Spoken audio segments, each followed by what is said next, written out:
오늘 저희들 하나님 말씀으로 다시 볼 때 지난번에 노아의 부분에서 다 끝마치지 못한 부분을 오늘 마무리 짓고자 합니다. 창세기뿐만 아니라 히브리서 기자는 다시 한번 믿음의 장 11장에서 그 노아를 언급하며 그가 어떻게 믿음으로 하나님을 기쁘시게 하였는지 말씀하고 있죠. 히브리서 11장 7절에 있는 말씀을 통해서 믿음으로 노아가 어떻게 하나님을 기쁘게 하였고 또 어떤 삶을 살았는지 다시 한번 살펴보기 원합니다. 괜찮으시면 다 함께 일어나셔서 하나님의 말씀을 존중히 여기는 의미로 다 함께 일어나셔서 한 절의 말씀이므로 다 함께 한 목소리로 저희들 마음을 다해서 함께 하나님 말씀을 봉독하여 받들어 읽겠습니다. 다 같이 함께 읽을 때 히브리서 11장 7절에 있는 말씀 다 함께 읽겠습니다. 시작. 믿음으로 노아는 아직 보지 못한 일들에 대해 하나님으로부터 경고를 받고 두려움으로 움직여 방주를 예비함으로 자기 집을 구원하였으니 그것으로 말미암아 그는 세상을 정죄하고 믿음으로 말미암는 의의 상속자가 되었느니라. 아멘. 말씀을 위해 기도하시겠습니다. 하나님 아버지 감사합니다. 오늘 우리에게 또 주실 그 말씀으로 인하여 다시 한번 말씀을 전하는 저나 또 말씀을 듣는 여기 계신 모든 성도분들 그리고 또 온라인 영상을 통하여 함께 참여하시는 모든 분들까지도 하나님의 모든 은혜와 또 성령으로 성령께서 역사하시는 가운데 오늘 그 말씀을 믿음으로 받아들이고 그 말씀에 따라 저희 모두 하나님의 그 모든 은혜 그리고 그 모든 성령의 권능 안에서 또 믿음으로 행하는 자들이 되어 하나님을 기쁘시게 하는 저희들에게 도와주시옵소서. 오직 믿음이 승리할 수 있기에 그런 믿음이 온전한 믿음을 갖는 귀한 성도들에게 도와주시옵소서. 감사드리고 예수님의 이름으로 기도드렸습니다. 아멘. 착석해 주시기 바랍니다. 우리는 종종 사람들을 빗대어 비유하여 말할 때 동물을 비유해서 말하기도 하죠. 예를 들면 곰 같은 사람, 어떤 사람입니까? 참 느릿느릿한 참 곰 같은 사람. 또 어떤 경우는 여우 같은 사람, 그렇죠. 뭔가 좀 얍삭바른. 또 여러분 토끼 같은 자녀들, 그래서 토끼에 비유하기도 합니다. 그런데 여러 가지 동물들을 비유하는데 혹시 여러분 박쥐 같은 사람 들어보셨습니까? 박쥐 같은 놈, 박쥐 같은 사람. 어떤 사람입니까? 박쥐 같은 사람? 배트맨? 아니죠. 박쥐 같은 생긴 모습은 꼭 쥐같이 생겼는데 어라? 날개가 있네. 그래서 쥐같이 생긴 녀석이 날아다닙니다. 어떻게 보면은 쥐 같기도 하고 날아다니는 거 보니까 새 같기도 하고 쥐도 아닌 것이 새도 아닌 것이 그래서 박쥐 같은 사람 즉 자신들에게 좀 유리하다 싶으면 새가 되기도 하고 어쩔 때는 쥐가 되기도 하는 그런 사람을 박쥐 같은 사람이라고 합니다. 그런데 혹 교회에서도 이와 같은 박쥐 같은 사람이 많지는 않은지요. 때에 따라서 믿음이 있어 보이는데 어쩔 때는 어떤 경우에는 믿음이 없어 보입니다. 어쩔 때는 과연 이 사람이 구원받은 사람인가 할 정도로 참 그 열매가 또는 그의 삶이 참 구별되지 않는 것들을 보기도 하죠. 그리스도인인가 하는 의구심이 들 정도로 전혀 믿음으로 살지 않는 사람들이 교회 안에 많이 넘쳐난다는 것입니다. 간혹 삶이 무엇이고 또 왜 사느냐 하라고 물음을 받는다면 언젠가도 말씀드렸듯이 한 번도 생각해 본 적이 없기에 글쎄요, 그렇죠? 또는 사는 게 다 그렇지요. 또 삶이라는 게 살아봐야지 알지요. 또 살다 보면 그냥 그게 삶이죠 라고 말하곤 합니다. 그러나 이 삶이라는 것이 내가 무엇을 바라보고 또 내가 그 삶에 대하여 어떻게 결정하고 선택하는지에 따라서 그 종착점이 달라진다는 것이죠. 그렇다면 내가 구원받기 전과 구원받은 후에 내 삶의 주인이고 누구이고 내가 무엇을 위해서 사는가? 우리는 누차 들었듯이 이 땅이 아니라면 그래서 우리가 구원받은 자로서 우리의 목적지가 천국이라면, 영원한 천국이라면, 그렇다면은 우리의 삶은 그 영원한 천국을 향하여서 어떤 삶으로 내가 살아가야 할 것인가? 그 답이 자기 자신에게 있다는 것이죠. 그 삶을 결정하는 그 믿음이 자기 자신에게 있다는 것 때문에 성경은 우리에게 말씀하기를 오직 의인은, 구원받은 의롭다 칭함을 받은 justified 된 의로운 그 의인은 뭐라고요? 자기의 믿음으로 살아간다라고 말합니다. 갈라디아서 2장 20절에 사도 바울은 말하기를 내가 그리스도와 함께 십자가에 못 박혀 있으나 그럼에도 불구하고 사노라. 그러나 내가 아니요, 내가 이제 구원받고 살아가지만 내가 나를 위해서 내가 원하는 길로 가고 내가 원하는 바대로 살아가는 것이 내가 아니라 바로 그리스도께서 내 안에 사시니라. 그래서 나는 지금 내가 육체 안에서 사는 삶을 나를 사랑하사 나를 위해 자신을 주신 하나님의 아들의 믿음으로 사노라. 이것이 그의 고백이었고 그의 삶이었고 그 삶의 목적이었습니다. 로마서 14장 8절로 9절에 보게 되면 우리가 살아도 주를 위해 살고 죽어도 주를 위해 죽나니 그러므로 살든지 죽든지 우리가 주의 것이로다. 이 목적을 위해, 이 사는 목적, 죽는 목적, 이 삶의 목적을 위해 그리스도께서 우리를 위해 죽으시고 그리스도께서 죽으시고 일어나서 다시 살아나셨으니 이것은 그분께서 죽은 자와 산 자의 주가 되려 하십니다.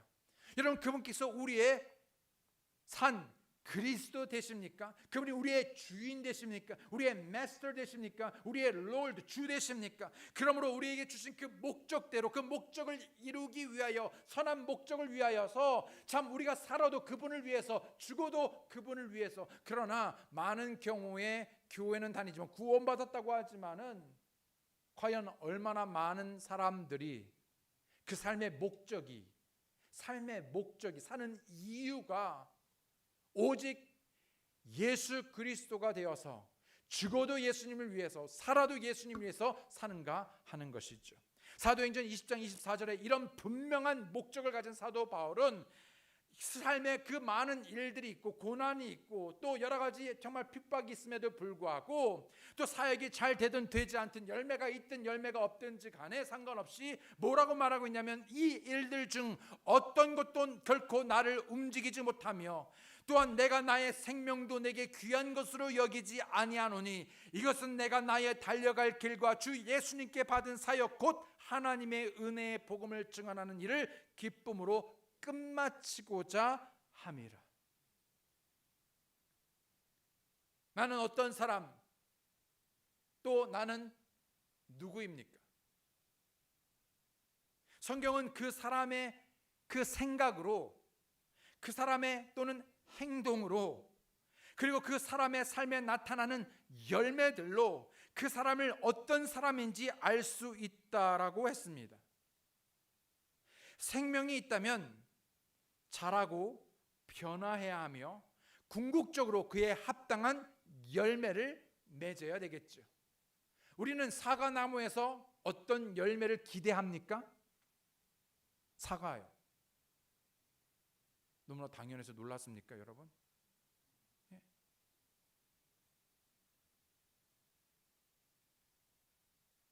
생명이 있다면 자라고 변하고 열매를 맺어야 합니다.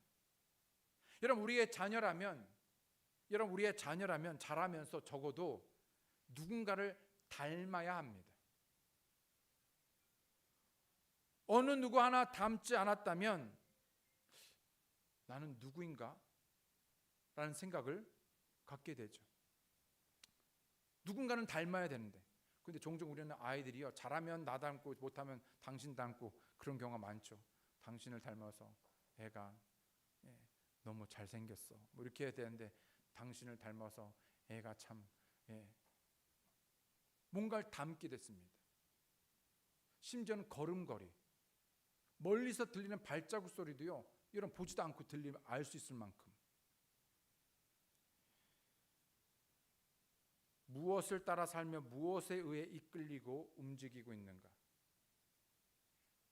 내 삶이 무엇에 이끌리고 있는가?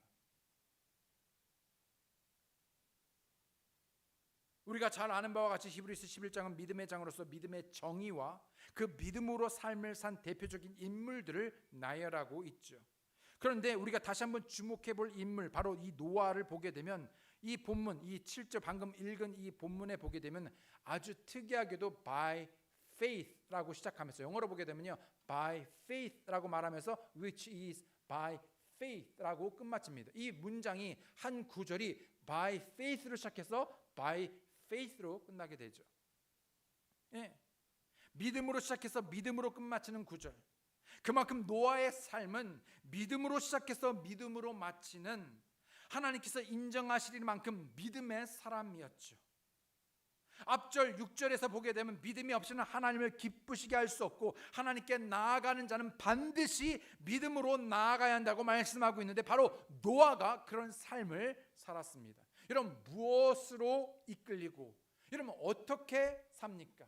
여러분, 돈으로 사는 것이 아니라, 내 어떤 포지션으로 사는 것이 아니라, 여러분 모든 구원받은 자는 날마다 매일같이 하나님의 그 부어지는 은혜로, 그리고 그 하나님을 신뢰하고 믿는 믿음으로 살아가는 것이지, 우리가 하나님과 개별적으로 독립돼서 내 마음대로 내 힘으로 살아가는 것이 아니라는 것이죠. 우리는 철저히 모든 삶의 영역에서 모든 부분에 전적으로 하나님을 의지하고 살아가는 자들인 것입니다. 히브리서 11장 6절에 그래서 말하기를 그러나 믿음이 없이는 하나님을 기쁘게 하지 못하나니 그분께 가는 자는 반드시 그분께서 계시는 것과 또 그분께서 부지런히 자신을 찾는 자들에게 보상해 주시는 분이심을 믿어야 하느니라. 에베소서 3장 12절에 말하기를 그리스도 안에서 우리가 그분의 믿음을 통해 담대함을 가지며 또 확신 있게 나아감을 얻느니라.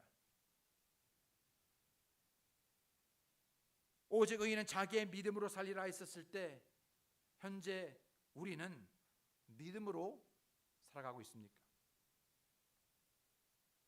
어떤 사람은 먹고 사는 일에 매여 이끌려 살고, 어떤 이는 탐욕에 이끌려 살고, 어떤 이는 육신의 정욕에 이끌려 살고, 어떤 이는 안목의 정욕에 이끌려 살며 인생의 자랑에 이끌려 삽니다. 또 어떤 이는 세상이나 세상에 있는 것들에 이끌려 살아가지요. 또는 세상의 유명이나 세상의 유행에 따라 이끌려 살기도 합니다. 또 어떤 이들은 자신의 생각대로 살아가며 그 생각에 이끌려 살아가죠. 어떤 사람들은 세상의 뉴스 또는 어떤 사람의 말들에 이끌립니다.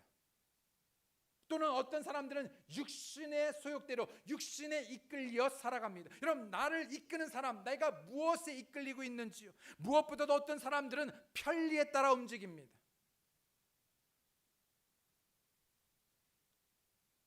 반면에 하나님의 은혜를 입고 구원받은 주께 속한 우리는 이 땅에 살아가면서 무엇에 의하여 이끌리고 무엇에 의하여 움직여 살아가고 있냐 하는 것이죠.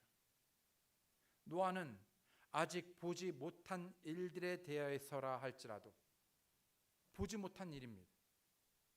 이해되지 않는 일이죠. 그럼에도 불구하고 믿음으로 보고 믿음으로 견디었으며 믿음으로 움직였습니다.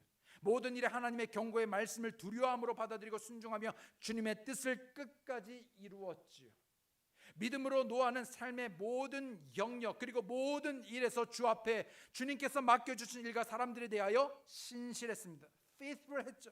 얼마 동안입니까? 무려 120여 년 동안입니다. 하나님께서 말씀하시고 맡겨주신 일들 모두 끝까지 완전히 마칠 때까지 신실하고 충성했습니다. 그의 신실함, 그의 믿음으로 충만한 삶에 대하여 그가 삶의 어떤 영역에서 신실했는지 세 가지 것을 볼 때, 첫 번째, 하나님의 말씀에 대하여 신실했습니다. 하나님의 말씀에 대하여. 7절에 다시 보게 되면 믿음으로 노아는 아직 보지 못한 일들에 대해 하나님으로부터 경고를 받고 두려움으로 움직였다라고 말하고 있습니다. 하나님으로부터 경고의 메시지를 듣고 그 메시지, 하나님의 경고의 말씀을 듣고 두려움으로, 경외함으로 움직였다라고 말하고 있습니다. 즉 그 삶의 그 동기, 그 삶의 그런 모토, 그 삶의 그런 그 모든 것이 바로 무엇이었냐면 하나님의 말씀이었죠. 하나님의 모든 말씀을 보자면 때로는 그 말씀이 꿀처럼 달기도 하고 달콤하기도 하고, 또는 그 말씀이 우리를 책망하기도 하고, 때로는 그 말씀이 우리를 위로하기도 하고, 또 뿐만 아니라 그 말씀은 때로 우리를 바로 잡아주기도 하며 또 의로 교육하기도 하죠. 때로는 불같기도 하고 쇠망치 같기도 합니다. 하나님의 모든 말씀은 바로 그 하나님의 사람이 완전하게 되어 모든 선한 일에 철저히 갖추어지게 합니다. 예레미야서 23장 29절에 보면 주가 말하노라 내 말이 불같지 아니하냐 바위를 산산조각 부수는 쇠망치 같지 아니하냐. 디모데후서 3장 16절 17절의 말씀을 보게 되면 모든 성경 기록은 하나님의 영감으로 주신 것으로 교리와 책망과 바로잡음과 의로 교육하기에 유익하니 이것은 하나님의 사람이 완전하게 되어 모든 선한 일에 철저히 갖추어지게 하려 함이라. 그럼에도 불구하고 교회는 다녔다고 하는데 수십 년 믿었다고 하는데 왜 인격적으로 예수님을 닮는 그런 정말 예수님의 성품을 담는 인격적인 그런 성숙한 그리스도인으로 갖추어지지 않는가? 그것은 어쩌면 말씀에 대하여 내가 신실하지 않기 때문에, 말씀을 배우고 듣지만 그 말씀에 대하여 신실하고 충성하지 않기 때문입니다.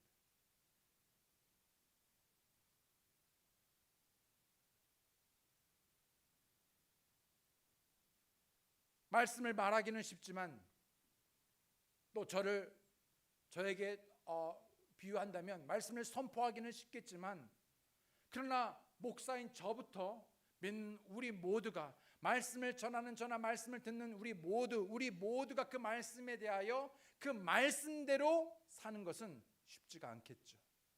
그러나 요한일서에 보게 되면 뭐라고 말하고 있냐면 그 모든 말씀이 어떤 이들은 무겁게 여깁니다. 하라는 것이 왜 이렇게 많고 하지 말라는 것이 왜 이렇게 많은지. 그러나 성경은 뭐라고 말하고 있냐면 무겁지 않답니다.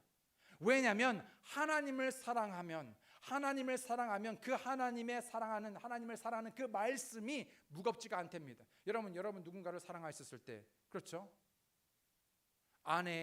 사랑하는 아내, 사랑하는 남편의 말이 여러분 무겁습니까?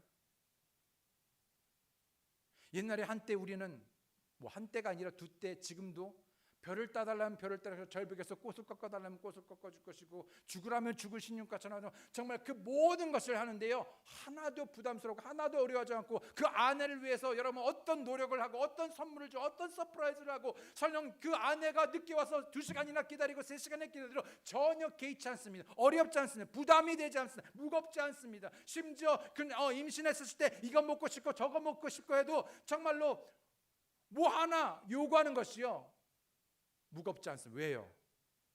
사랑하기 때문입니다. 그것도 내가 언젠가 어느 순간부터 아내가 부탁하는 설거지가, 아내가 부탁하는 쓰레기 비우는 것이 너무 무겁습니다. 있다가 옛날엔 벌떡벌떡 잘 일어났는데 어느 순간부터 있다가 내일 조금 있다가 몸이 피곤해서 무거워서, 하나님에 대한 사랑이요. 우리는 수많은 이유들을 대죠. 이래서 저래서. 그러나 우리의 가장 근본적인 문제는 하나님을 사랑하는가?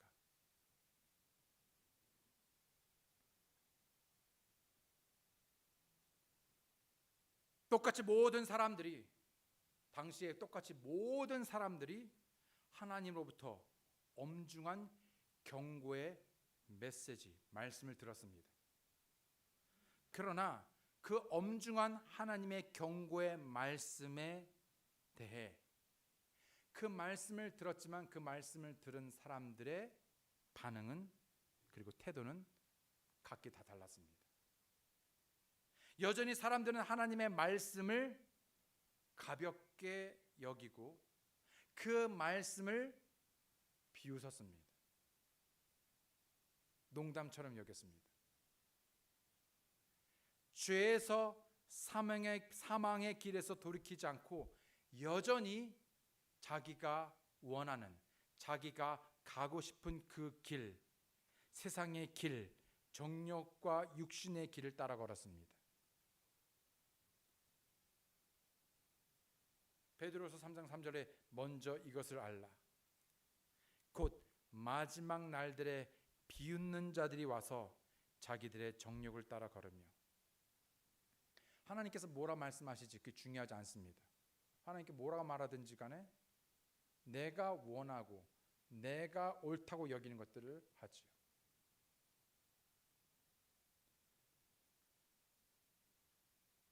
또 누군가는 하나님의 말씀을 가볍게 여기거나 소홀히 여기고 때로는 그것을요 농담처럼 여깁니다. 여러분 지나가다가 여러분 전도하다가도 보게 되면 beware 하면서 뭐라고 되어 있습니까? 한국말로 하면 개조심, 경고를 한 겁니다. 거기에 개가 없어 보여도 조심해야 될까요? 말아야 될까요? 조심해야 됩니다. 묵텄대고 들어갔다가는요 여러분 큰 사고를 당하게 되어 있습니다.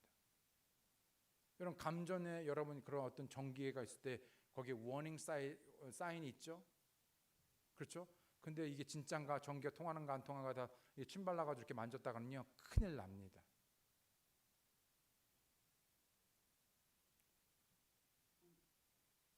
하나님께서 엄중한 경고의 메시지를 했어요.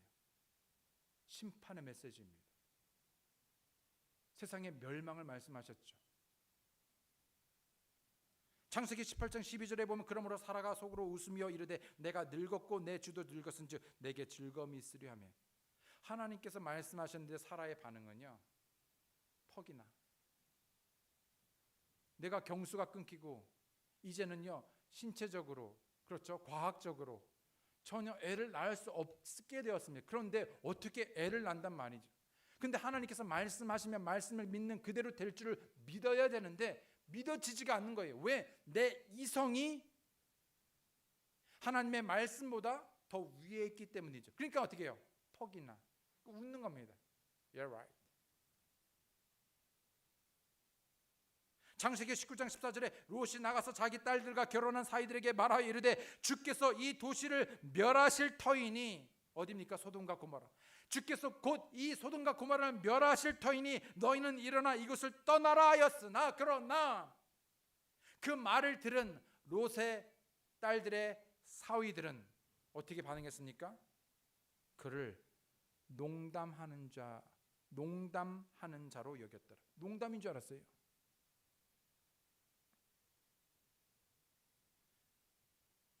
그 사위들뿐만이었습니까? 절대로 뒤돌아보지 말랬습니다. 세상에 애착을 두거나 여러분 뒤로 돌아보지 말고 직진하여 도피하라고 말하였죠. 그런데 롯의 아내는요 어떻게 했습니까? 뒤를 돌아보고 소금 기둥이 되었습니다. 왜요? 하나님의 말씀이 뒤돌아보지 말라고 하였으면 뒤돌아보지 말아야 되는데 어떻게 됐습니까?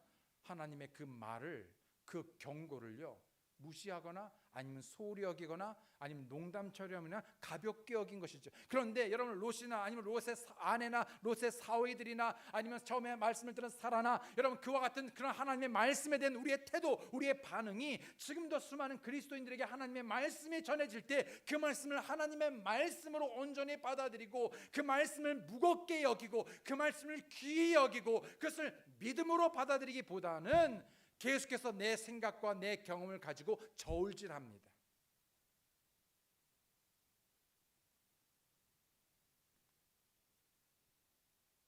그런데요, 오직 노아만이 그 하나님의 경고의 말씀을 듣고 믿음으로 무겁게 받아들이고 그래서 어떻게 합니까? 하나님을 두려워하는 가운데 움직여 순종했다라고 말합니다.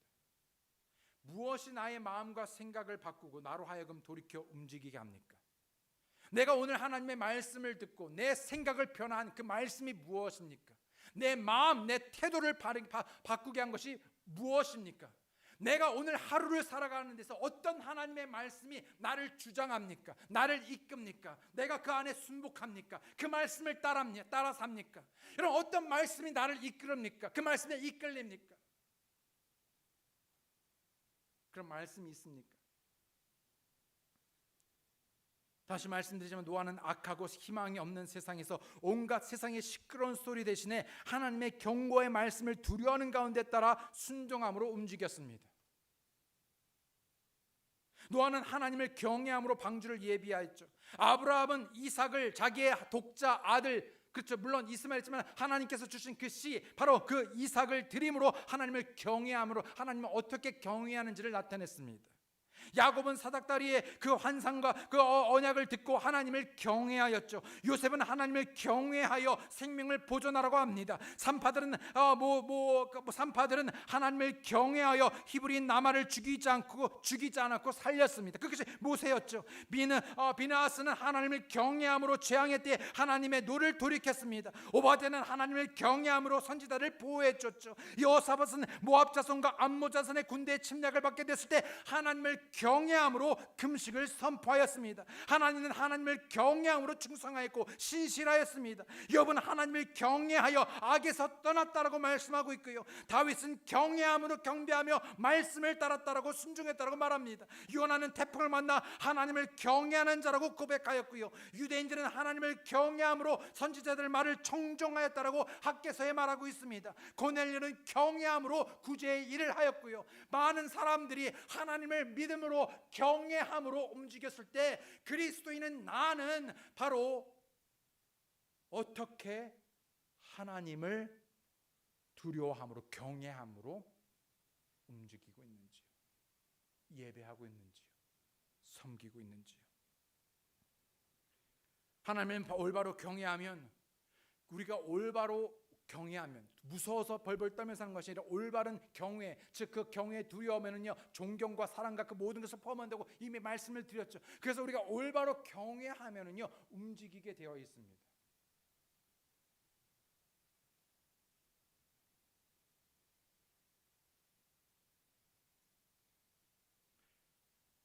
우리 한혜선 의사이시니까 어떤 처방을 주시잖아요, 그렇죠? 그러면요 제가 그 의사의 처방을 어떤 처방을 쓸 때 제가 따르는 거는요 그 밑바닥이 뭐냐면 경외가 있기 때문에 따르는 겁니다. 근데 그 말에 권위나 그 경외가 없으면요 그러든 말든 내 생각은 아닌 것 같은데 라고 그 처방을 내렸지만 처방을 따르지 않습니다. 기본적으로 그것을요 들어가는 것이죠. 경외를 하는 것입니다. 그 권위를 인정하고 들어가는 것이죠. 그러나 그보다 더 높은 권위인 하나님의 말씀에 대하여 우리는 어떤 마음으로 따라 움직이고 있냐 하는 것입니다.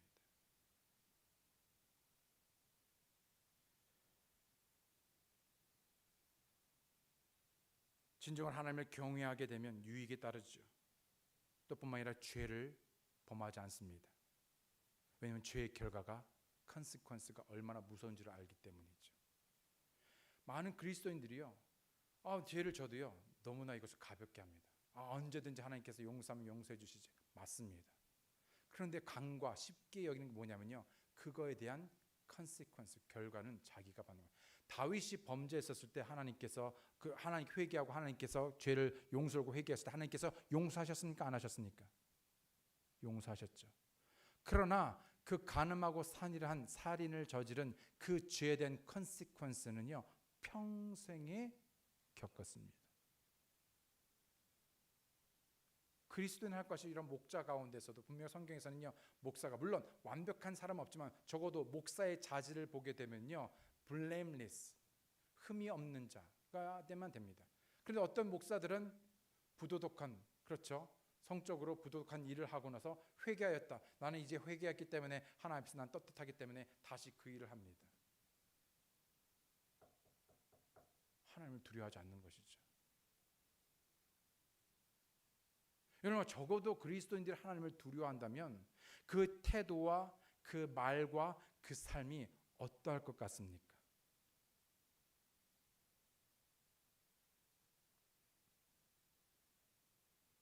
경외하며 범죄하지 않습니다. 악에서 떠나게 하죠. 잠언 16장 6절의 말씀입니다. 하나님을 떠나자 믿음에서 떠나지 않습니다. 구원에 가깝고요. 불쌍히 여김을 받습니다. 복을 받고요. 사배 형통 가족의 건강까지 누리게 한답니다. 하나님께서 주께서 소원을 이루어 주신답니다. 누구에게? 하나님을 경외하여 믿음으로 움직이는 자들에게요. 두 번째, 하나님의 말씀에 대해서뿐만 아니라 두 번째로 하나님께서 맡겨주신 사역에 대해서입니다. 7절 다시 보기엔 믿음으로 노아는 아직 보지 못한 일들에 대해 하나님으로부터 경고를 받고 두려움으로 움직여 뭘 했습니까? 방주를 예비했답니다. 방주를 예비했다고 말하죠. 하나님께서 노아에게 특별한 사역을 줬습니다. 아주 특별한 사역입니다. 이해가 되지 않는 사역입니다. 산에 배를 짓는 겁니다. 그것도 어마어마하게 큰 배죠. 바로 물로 인한 홍수의 심판에서 건져낼 구원의 방주를 짓는 것인데요. 당시에는요, 비가 없었어요. 네. 마치 이 동네 사람들 같죠. 비가 오면요, 비가 뭔지를 몰라요. 하도 안 오니까. 그래서요, 비가 온다 그러면 사람들이 우와 비다 그러고 다 놀라가지고 막 나와서 막 비 구경을 합니다. 그것이 이 동네 사람들이에요.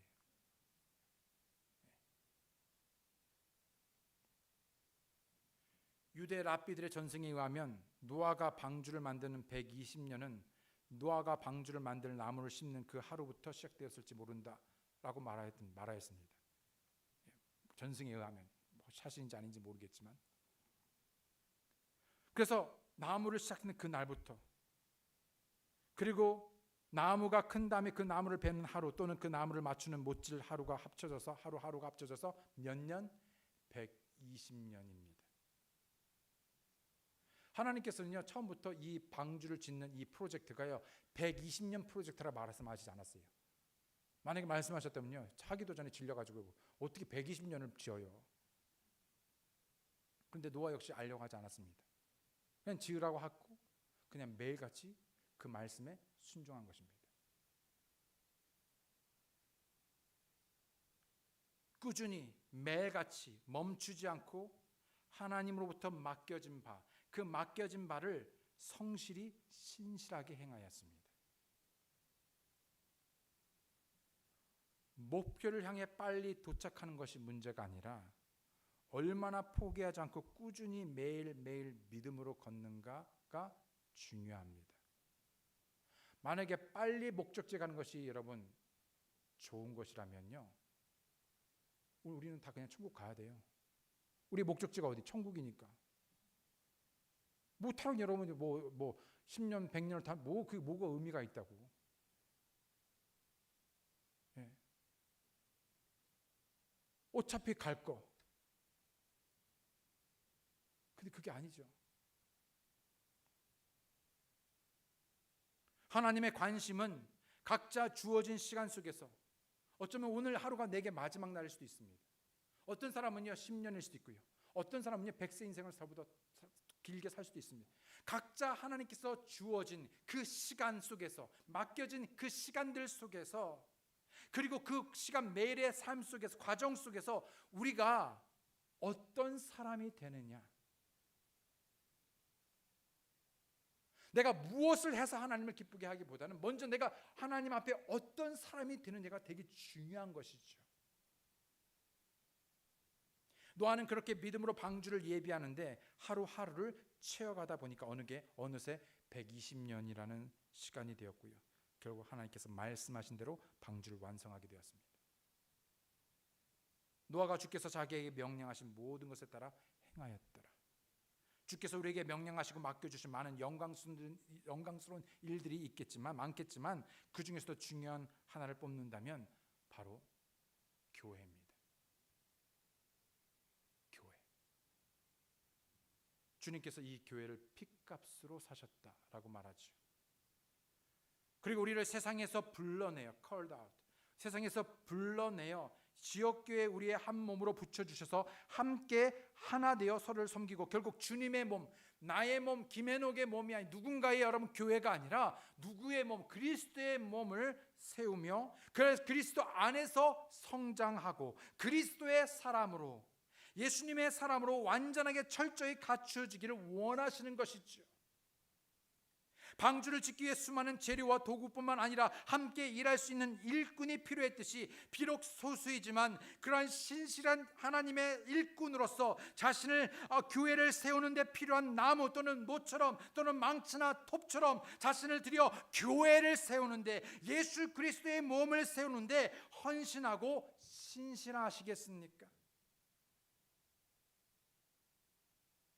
누구는 찬양대로서, 누구는 주보를 나누는 일로서, 누구는 일찍 와서 교회를 청소하고 아니면 의자를 셋업하는 일로, 누구는 점심 봉사로, 누구는 친절한 말과 위로의 말로, 누구는 용서하고 용납함으로써, 누구는 사랑함으로써 교회를 섬기고 세우시겠습니까?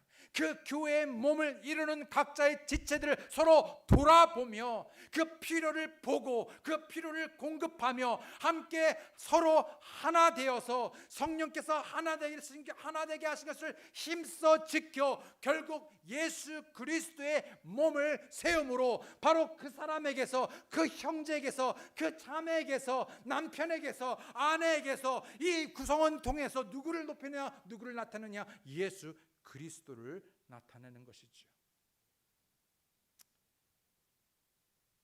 뿐만 아니라 우리에게 공통된 사명으로 위대한 지상 명령을 통한 순종을 통해 구원의 메시지, 복음을 선포하게 하셨습니다. 노아가 그 방주를 짓는 동안에 매일같이 방주를 짓는 것뿐만 아니라 하나님의 심판의 메시지, 물로 홍수로 이 세상을 멸망시킬 것이라는 바로 그 하나님의 메시지를 전했듯, 바로 이 세상의 멸망으로 향하는, 죽음으로 향하는 이 세상을 향하여 구원 받았겠지, 알아서 구원 받았겠지가 아니라 누군가가 가고 누군가가 전해야지만 그 복음을 듣고 그 복음을 통하여 믿음으로 구원받을 수 있기에 이 교회의 사명이 무엇인가? 바로 누군가에게 다가가 그 전도지를 나누고 예수 그리스도의 복음을 통하여 그 안에 죄가 있음을 말하고, 그 죄가 그냥 죄로 끝나는 것이 아니라 그 죄가 파멸 사명으로 인도할 때 바로 예수 그리스도께서 그 죄의 값을 이미 치르셨고 누구든지 예수 그리스도를 자신의 구주로 믿으면 구원해 준다는 그 복음의 메시지를 듣고 구원받을 수 있도록 이 교회가 그 사명을 위해 함께 수고하고 나가야 한다는 것이지요. 세상의 길을 잃고 헤매는 사람들에게 유일한 길이요 진리요 생명이신 바로 그 예수 그리스도를, 목마른 자들에게 생수를, 어둠 가운데 헤매는 자들에게 빛이요 죄 가운데 죽어가는 자들을 건져내기 위한 생명의 구주손이 되어야 합니다. 교회는 세상의 유람선이 아닙니다. 그래서 구원받았기 때문에 우리끼리 재밌게 놀고 띵까띵까 놀면서 예수 오실 때까지 그렇게 사는 그런 존재들이 아닙니다.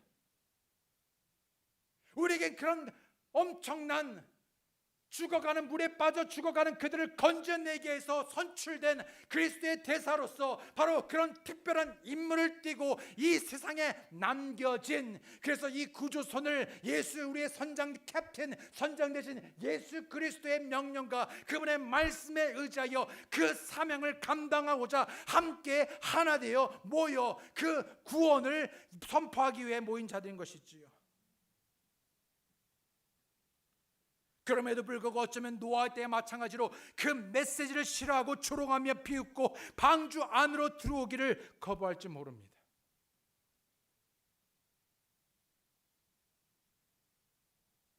여러분, 뭐가 제일 두렵습니까? 예수님을 얘기하면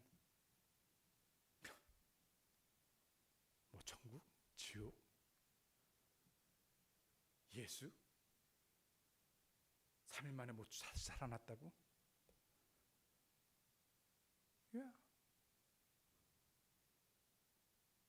여러분 두려우십니까? 그런 말들, 그런 눈빛, 그런 반응들이 두려우십니까?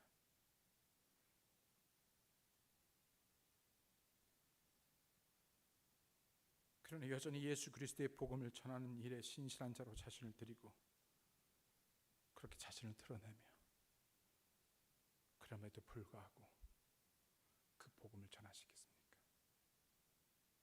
내가 오늘 구원받을 수 있었던 것은 누군가가 예수 그리스도의 그 복음을 듣고 자기만을 위해서가 아니라 그 복음을 누군가가 나에게 나누어 주었기 때문이죠.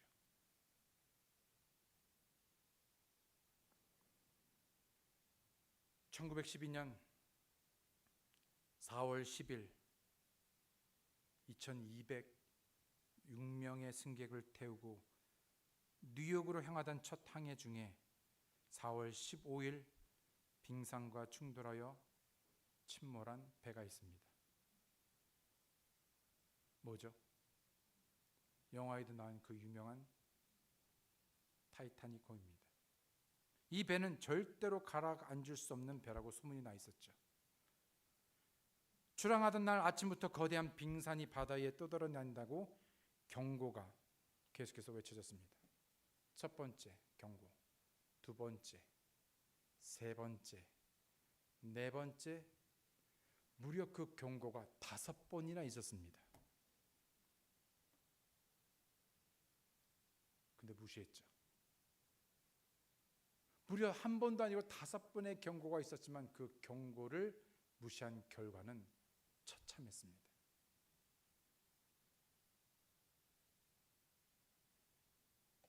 한 번만이라도, 그 중에 5번 중에 한 번만이라도 귀를 기울였다면, 그 경고를 엄중히 여겼더라면, 주의를 기울였더라면, 여러분 그것이 뭐가 어렵다고 한번 생각해 보십시오. 여러분 당연히 선장으로서, 당연히 배를 움직이는 사람들, 당연히 그게 뭐가 어렵더라고 당연한 거 아닙니까? 당연한 그 일을 소홀히 여김으로 인해서 그 모든 승객들이 어려움을 당하게 됐죠.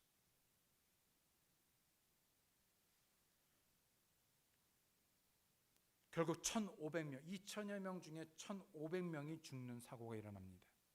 그런데요, 이 타이타닉호가 침몰할 때 다행히도 이 침몰하는 타이타닉호 곁에 주변에 2배가 있었습니다. 약 16km 떨어진, 16km니까 얼마 안 되는 지척이에요. 16km 떨어진 곳에요 캘리포니아호가 있었고, 90km에 또 하나는 90km에 떨어져서 카르파티아호가 있었습니다. 2배가 있었어요. 그 두 개 중에 타이타닉호에 계속해서 절박한 SOS 구조 신호가 왔죠. 그런데요, 가장 가까이 있었던 캘리포니아호는요 응답하지 않았습니다. 더 훨씬 멀리 90km 멀리 있었던 배가 와서 그나마 사람들을 구조할 수 있었죠. 90km 떨어진 그 뭡니까? 카르파티아호가요 2시간 반이 걸려서 와서 그 구조하는 일에 함께했습니다. 구명보트가 모자라 북극의 얼음바다 뒤에 있던 1,500명이 혹독한 추위로요 모두 얼어 죽고 말죠. 카르타피오가 구조할 수 있던 700명은요 유일하게 구명보트에 타고 있었던 사람들이었습니다. 불과 10몇 킬로 떨어진 이 캘리포니아호, 20분 거리에 있었던 이 캘리포니아호는요 즉시 달려왔다면요 이 모든 사람들을 구조할 수 있었을 것입니다. 근데 왜 캘리포니아호는 구조하러 오지 않은지 아십니까? 이 SOS 신호를 받는 이 통신사가 그때 잠을 자고 있었습니다.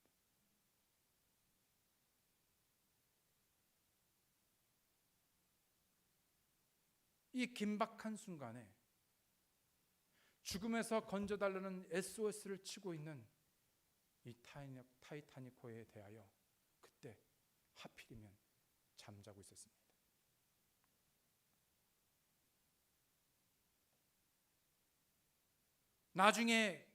나중에서야 그 긴급함을 알고 가려고 했지만 그나마도 갔다가 자신들도 위험하게 될까봐 가지 않았습니다.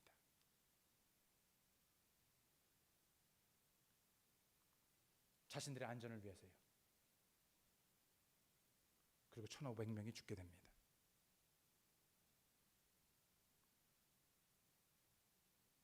타이타닉호뿐만 아니라 불과 몇 년 전에 한국의 세월호도 마찬가지였지 않습니까?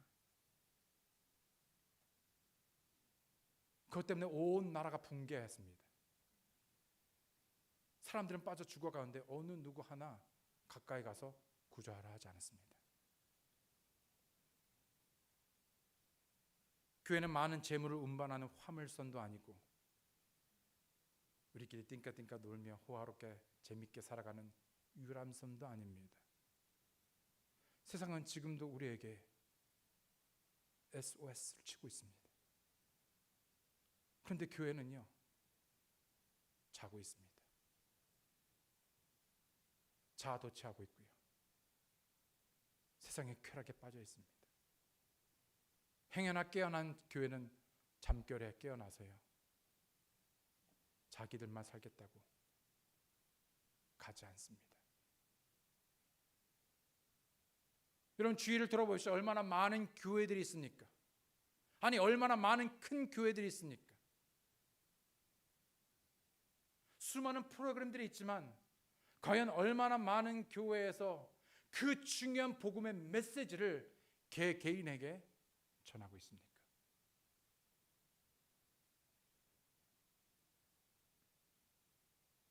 우리 랭캐스터 침례교회는 노아의 방주처럼 이 지역에서뿐만 아니라 온 세상의 구주선이 되기 원합니다. 정신 차리고 깨어 있어 그들에게 가기 원합니다. 그런 사명을 이루기 원하고 그런 사명에 신실하기 원합니다. 마지막으로 노아는 말씀에 대하여 맡겨준 사역에 대해 마지막으로 가족에 대해 신실했습니다. 믿음으로 노아는 아직 보지 못한 일들에 대해 하나님으로부터 경고를 받고 두려움으로 움직여 방주를 예비함으로 뭐라고요? 자기 집을 구원하였으니. 단순히 방주를 짓는 것뿐만 아니라 노아는 짓는 내내 그리고 하나님의 물의 심판이 이루어지기까지 계속해서 멈추지 않고 하나님의 심판의 메시지 그리고 구원의 메시지를 외치고 선포했죠. 그러나 아무도 귀를 기울이지 않았습니다. 듣지 않았죠. 엄중한 하나님의 경고에도 저들은 조롱하고 비웃었습니다. 거부하였죠. 120년이라는 시간이 걸려 만든 그 큰 배의 동물들과 오직 노아의 가족 8명만을 제외하고는 단 한 사람도 그 물의 심판, 홍수의 심판, 죽음에서 건져내지 못했습니다. 어떤 일은 말하기를 얼마나 낭비고 헛수고인가. 그렇게 120년 동안 걸려서 그렇게 큰 배를 지었건만 그 배에 들어온 거는 동물들이 다였고요, 사람은요 8명이 다였습니다.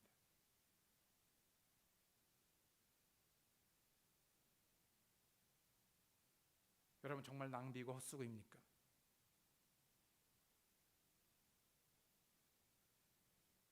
그럼에도 전도지를 나누고 예수 그리스도의 복음을 전하러 나아가시겠습니까?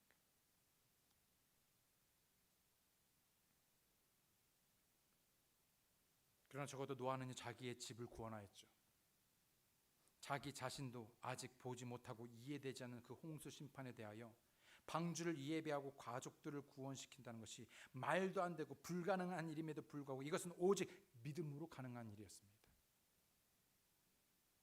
여러분, 당연한 것이 아니라 한번 여러분, 노아의 가족의 입장에서 아니 오늘날 갑자기 아버지가 말도 안 되는 일을 해요. 말을 해요. 하나님께서 물로 비가 오고 물로 심판하신대. 비가 뭔데요, 아빠? 몰라. 어떻게 물로 새는데요? I don't know. I have no idea. 근데 믿으라고요? 그 배를 짓는다고요? 어떻게 해요? 몰라. 뭘 하시는데요? 하나님께서 물로 심판하신다 하셨고 그래서 구원할 배를 지라고 하셨어.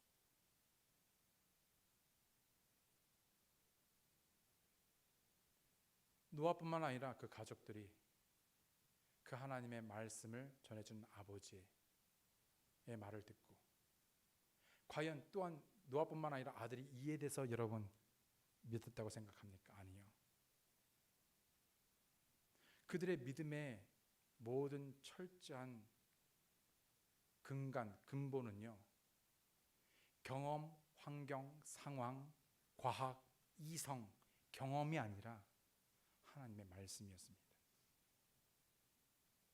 하나님의 말씀이었습니다.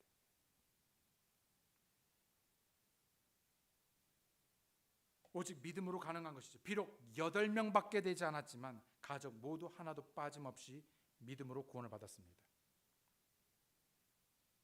우리 한희성 우리 형제님은 한의사이시니까는 한문을 많이 잘 아시죠.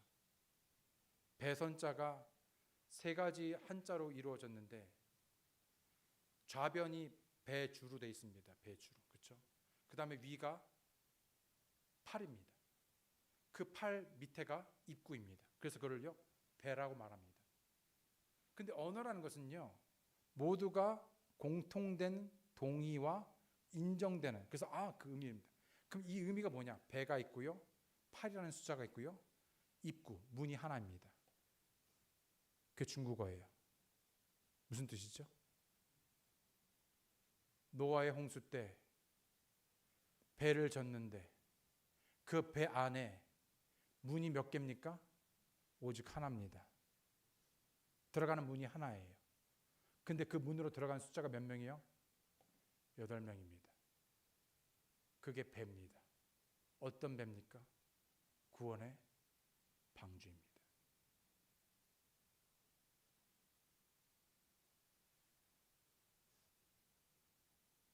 이것이 당연한 것처럼 생각할지 모르지만 롯의 경우에서 보듯이 똑같이 멸망의 심판의 메시지가 전해졌지만 지금 노아의 경우는 노아 아내 그리고 3아들 그리고 3아들의 며느리, 그래서 8명입니다.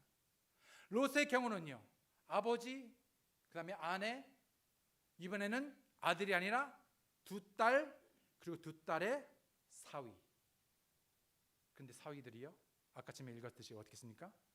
농담으로 여겼습니다.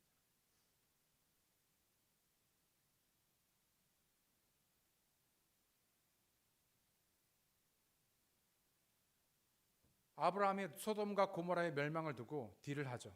만약에 50명이면 의인이 만약에 거기 있는데 하나님 그 의인과 함께 멸망시키겠습니까? 50명의 의인이 있으면 아니 오케이 45명이요.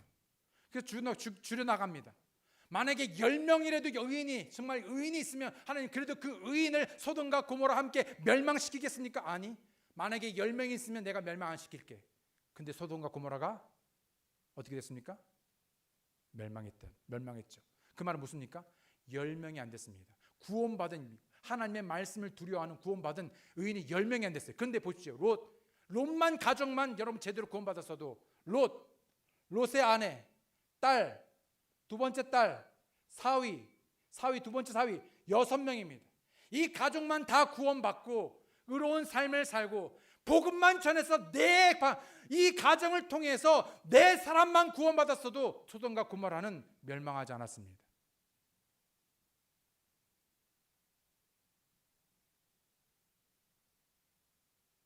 대부분 많은 경우에 자신의 가족 중에 구원받지 않은 사람들이 얼마나 많은지 모릅니다. 그냥 교회 가니까 구원받았겠지.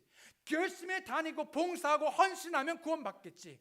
우리는 알 수 없지만 언젠가 주님께서 알아주시겠지. 이렇게 하면 구원받겠지라고 막연하게 생각합니다. 그러나 단 한 번도 자신의 죄를 깨닫고 자신을 위해 죄를 위하여 죽으신 그 예수 그리스도를 인격적으로 받아들이고 구원받은, 그래서 구원의 확신이 있는 분들이 거의 없습니다.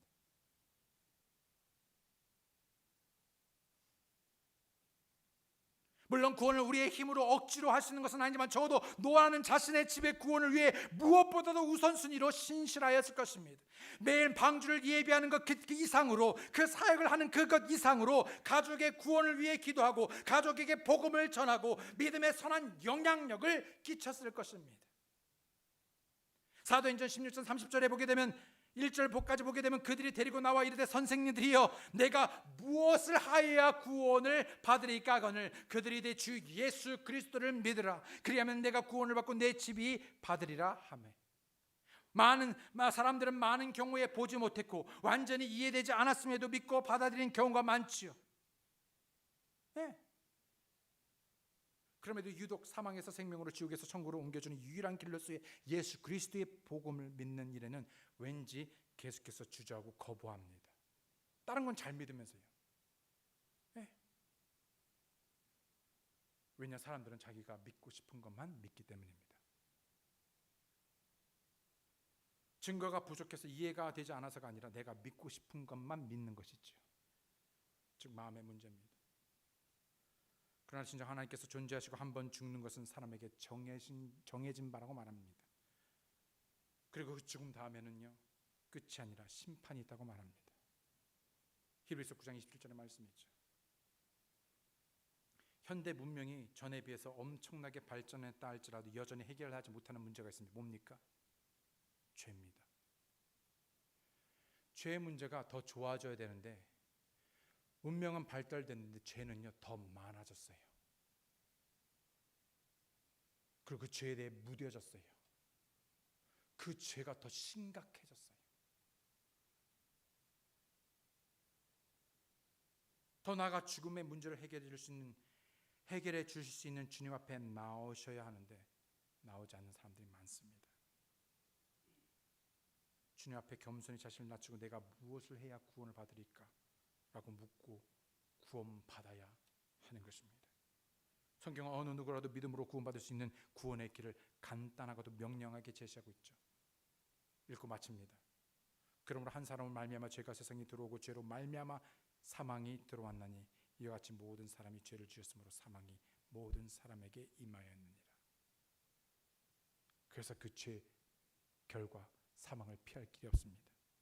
이것은 기록된 바 의로운 자는 없나니 단 한 사람도 없으며 깨닫는 자도 없고 하나님을 찾는 자도 없으며 그들이 다 길에서 벗어나 함께 무익하게 되고 선을 행하는 자가 없나니 단 한 사람도 없도다.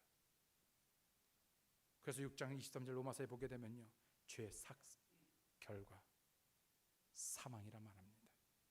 그러나 하나님의 선물은 예수 그리스도 우리 주를 통해 얻는 영원한 생명이라. 그래서 그 구원의 선물을 우리에게 제시하는 것이죠. 그래서 로마서 10장 9절에 10절에 보게 되면 내가 만일 내 입으로 주 예수님을 시인하고 하나님께서 그분을 죽은 자들로부터 살리신 것을 내 마음속으로 믿으면 구원을 받으리니 사람이 마음으로 믿어 의에 이르고 입으로 시인하여 구원에 이르느니라. 여러분 구원 받으셨습니까? 혹 여러분의 가족 중에 구원받지 않은 분이 계시다면 이 소중한 복음의 메시지를 전하시기 바랍니다. 우리의 가정이, 그 가정들이 모인 우리의 교회가 이 세상의 구조선이 되어 하나님의 말씀에 대해 뿐만 하나님께서 맡겨주신 그 복음의 사역에 대하여 그리고 가족에 대하여 신실한 자로, 그래서 참으로 믿음으로 노아가 그랬듯이 우리 역시 하나님의 말씀에 대한 두려움으로 움직여 순종함으로 하나님의 뜻을 이루어가시는 여러분과 제가 되기 원합니다. 다 함께 기도하시겠습니다. 이 시간 저를 다 함께 기도하실 때 여러분의 삶, 여러분의 인생길의 주인은 누구인지 다시 한번 그 주인을 결정하실 수 있기 원합니다. 그분이 나의 구주라면 내가 무엇을 위해서 살고 어떤 목적을 이룰 것인가? 나는 과연 믿음으로 하나님의 말씀을 두려워하는 가운데 경외함으로 움직여 그래서 참으로 우리의 가정이, 우리의 교회가 참으로 이 세상의 구주선이 되어요. 내가 어떤 상황에 어떤 처지에 있든지 간에 그 너무나 소중한 생명의 복음의 메시지를 증거하고 나눌 준비가 되어 있는 오늘 이 물음에 내가 어떻게 하면 구원을 받으리까 하는 그 세상의 외침, 그 도움에 누군가 가야 하고 또 그 부름에 순종하며 나아가야 한다면 왜 오늘 자신을 드려 주님 내가 여기 있습니다. 주님 나를 도와주시고 나를 보내주시고 그 말씀에 대하여 하나님이 맡겨주신 그 사명에 대하여 그리고 가족에 대하여 신실한 자로 여김을 받고 주님 앞에 신실한 자가 되기 원합니다. 그렇게 자신을 들이시고 결단하시기 바랍니다.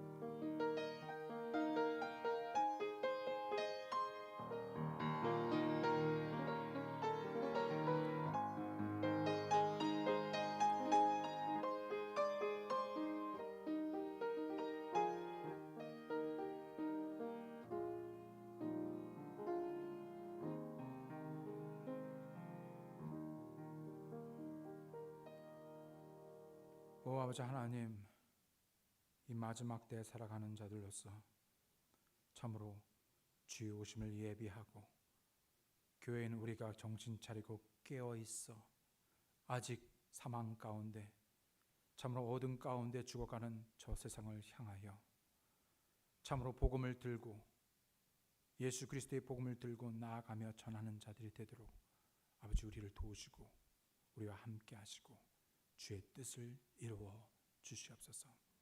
매일의 삶에서 하나님의 말씀에 대하여 그 말씀을 두려워하고 그 말씀을 믿고 순종하며 따르는 자들이 되게 도와주시며 삶 속에 복음을 증거하고 또 뿐만 아니라 하나님께서 맡겨주신 사역과 그리고 그 가정에 대하여 신실한 자가 되어서 참으로 주님 다시 오심에 참으로 우리가 주님 앞에 칭찬받는 신실한 종으로 드러나는 저희들에게 도와주시옵소서. 삶의 목적을 주님께서 우리에게 향하신 그 목적을 다 함께 이뤄가도록 아버지 우리에게 도움을 주시고 힘을 주시고 저희들 그 모든 사명을 끝까지 완주하고 이뤄가게 도와주시옵소서. 감사드리고 예수님의 이름으로 기도드렸습니다. 아멘. 다시 한번 말씀에 반응하셔서 믿음에 순종하시고 그런 믿음의 열매를 맺어가시는 여러분과 제가 되기 원합니다. 다시 한번 여러분의 신실함에 대해서 감사드리고요. 한 주